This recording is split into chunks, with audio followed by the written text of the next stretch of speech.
y a une semaine, j'ai eu une idée. Dormir une nuit dans la neige face au Mont Blanc. Ça faisait un moment que j'avais envie de tenter l'expérience de passer une nuit de bivouac en plein hiver. J'ai donc acheté un sac de rando, des duvets et c'est parti pour l'aventure. Mais à part ça, j'ai pas du tout le matériel adapté pour bivouaquer sous la neige. Mais j'avais quand même envie de tenter l'expérience et de passer une nuit dans la neige en face du Mont Blanc.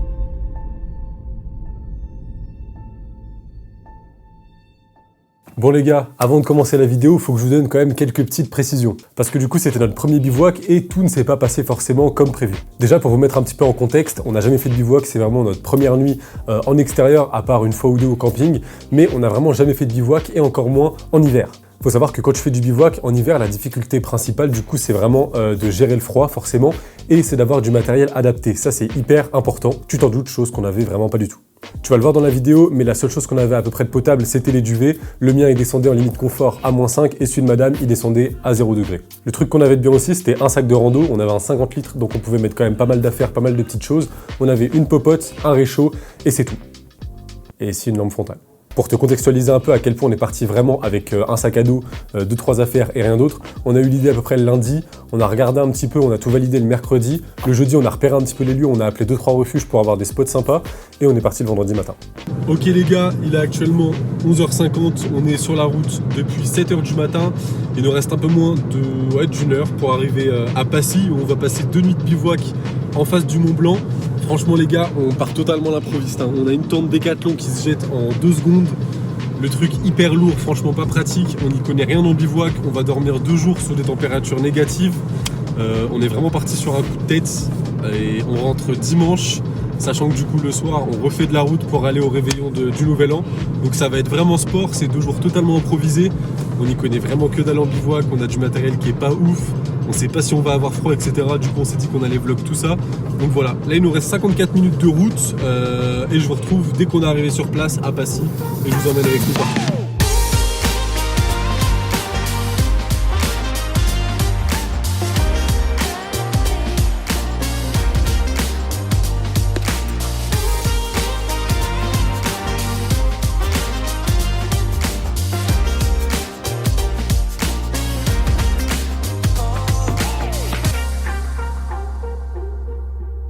Pour commencer, rendez-vous à Passy, une petite ville située dans le Rhône-Alpes à 20 minutes de Chamonix.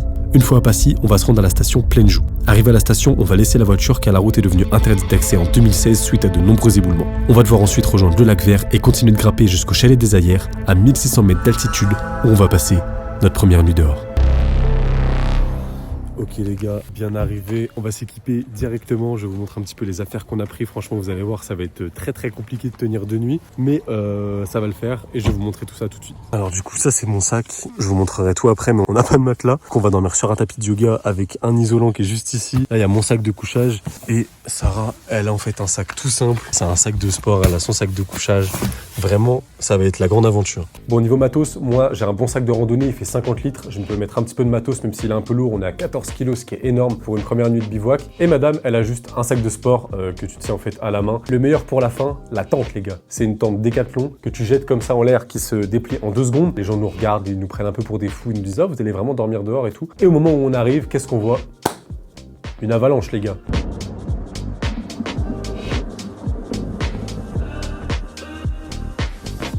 C'est la première fois que je voyais une avalanche de ma vie, ça fait un boucan monstre, je croyais que c'était de l'orage au début.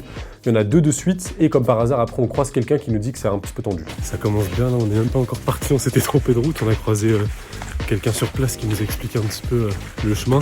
On a entendu des grosses avalanches, donc la personne nous a prévenu, nous a dit qu'il fallait faire vraiment attention aux avalanches, nous a indiqué plus ou moins les coins où il fallait pas aller. Franchement on est hyper mal équipés. On va tranquillement commencer la descente, la rando, pour aller se poser au lac Vert. Et je pense qu'on va bivouaquer au lac Vert tranquillement. Je porte un sac de couchage devant moi qui est accroché avec un mousqueton. J'ai madame qui porte un isolant de base, un isolant pour toiture en fait qu'on va mettre sur le sol de la tente parce qu'on va dormir dans la neige, on l'a très bien compris. En fait on porte un peu tout au bras, etc. On doit faire une rando, il y a des moments ça monte, il y a des moments c'est en descente, sachant qu'il y a de la neige, que ça glisse également. C'est vraiment une rando un peu galère, mais on arrive jusqu'à la première étape, le lac Vert.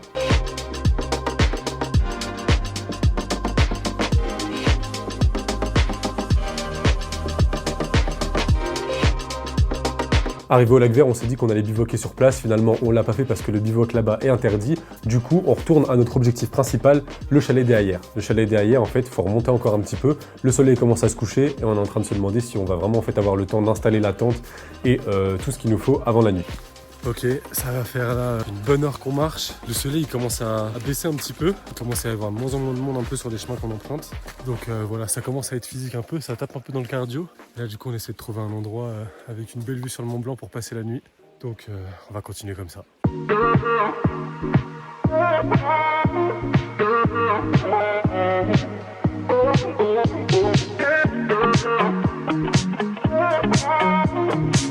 Après 90 minutes de marche, un peu plus, on est enfin arrivé. On va dormir ici ce soir, donc on est en plein dans la neige. Par contre, ce qui est bien, c'est qu'on a une superbe vue sur le Mont Blanc qui est juste derrière. Et l'avantage, c'est qu'il n'y a vraiment personne.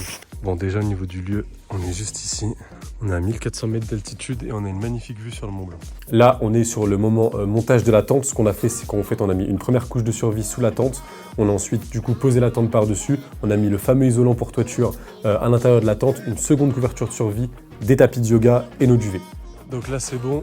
On a planté la tente qui est jusque là, qui est juste ici, pardon. Et du coup, on va vous faire un petit room tour.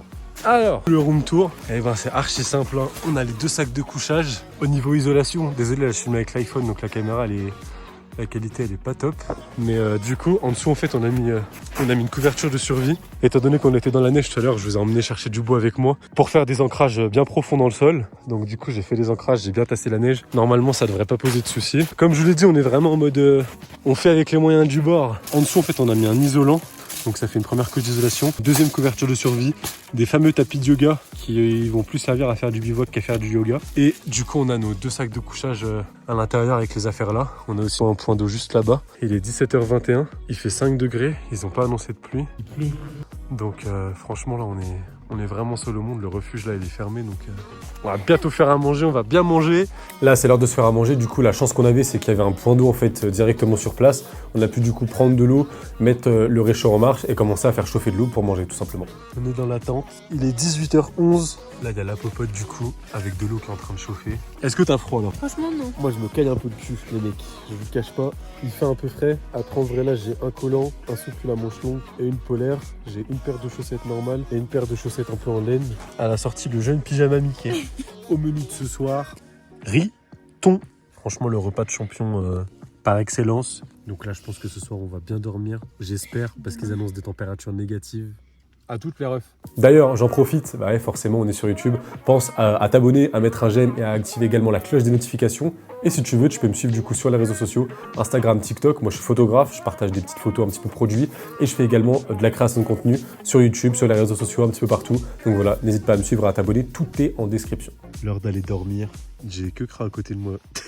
On a un sac à dos en guise d'oreiller et on verra bien ce que ça donne. Je te retrouve demain matin. Good night. 21h, on était à moitié en train de s'endormir. Le flash, il m'explose les yeux. Il pleut. Ils ont pas annoncé la pluie.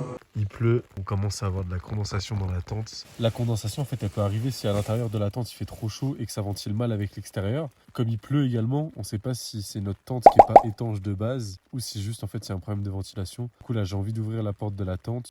Mais il pleut. On va essayer de voir comment on va pouvoir faire.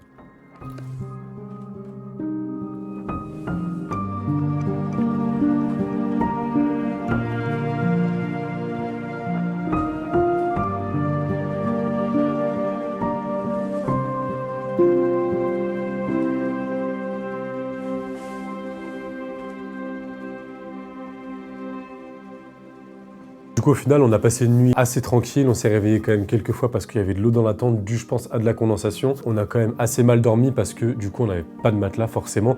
Et dormir sous la neige, c'est vraiment dur. Première nuit, globalement assez paisible. Comme on est parti à l'improviste, on ne savait pas où on allait dormir la seconde nuit parce qu'on avait dans l'optique de faire 2 nuits du coup sur place. On ne savait pas si on allait dormir sur le même spot, si on allait changer de spot, si on allait devoir rentrer parce qu'il nous est arrivé une galère. Donc c'était vraiment la surprise totale et l'impro totale. Mais bon, on s'est fait un petit thé à l'ancienne. On a remballé les affaires, on a fait quelques photos quand même.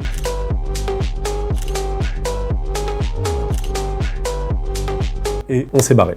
On est du coup sur la route du retour là, ça tape un peu, hein. Franchement là dans le cardio ça tape. Et plus on descend, plus en fait on se rend compte à quel point on était quand même vachement haut. Et là du coup franchement, la tente et tout, avec les montées, le sac archi lourd.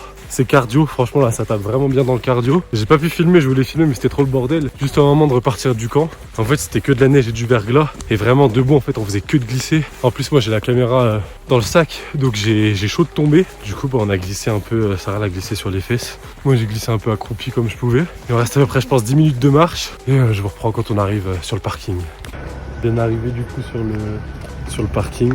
Constat en arrivant à la voiture, la tente elle était trempée, on l'avait déjà vu un peu avant mais là vraiment la tente elle était vraiment trempée. On s'est dit qu'on allait rentrer plus tôt que prévu, comme ça au moins on profite vraiment du séjour, on n'a pas des mauvais souvenirs avec une seconde nuit qui allait être un peu compliquée je pense. On a été manger un petit truc et ensuite on a repris la route tranquillement. Bilan de cette première expérience en bivouac en hiver, franchement dans l'ensemble ça s'est super bien passé, la rando elle était physique, ça il n'y a pas de souci, on s'en doutait.